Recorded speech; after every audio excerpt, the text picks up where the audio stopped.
Сәлеметсіздер ме балалар? Әдебиет сабағына қош келдіңіздер. Сабағымыздың тақырыбы Ыбырай Алтынсариннің Қыпшақ Сейітқұл әңгімесі. Сейітқұл бейнесі.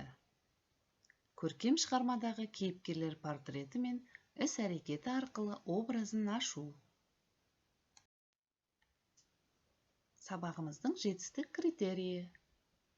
Шығармадағы кейіпкерлер портретін табады, көркем шығарманың мазмұнын түсінеді, кейіпкерлер іс-әрекеті арқылы образын ашып талдайды. Жақсы балалар, өткен сабағымызда біз сіздермен Ыбырай Алтынсариннің Қыпшақ Сейітқұл әңгімесін оқып, мазмұнымен танысқан болатынбыз. Ендеше өткен сабақты есімізге түсірейік. Ол үшін үшінші тапсырмадағы сұрақтарға жауап берейік. Бірінші сұрақ. Сейітқұл ел үшін қандай ой ойлады?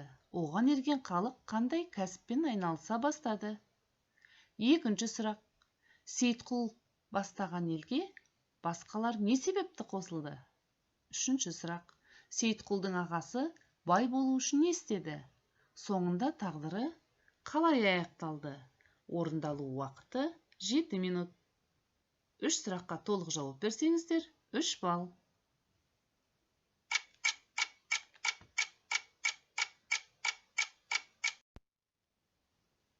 Жарайсыздар балалар, сұрақтарға өте жақсы жауап бердіңіздер.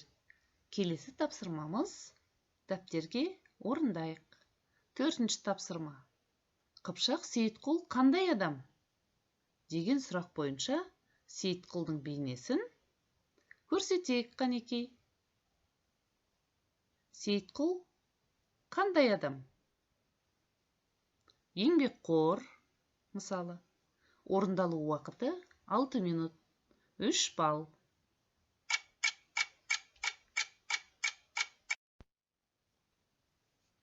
Келесі орындалатын тапсырмамыз 5-ші тапсырма.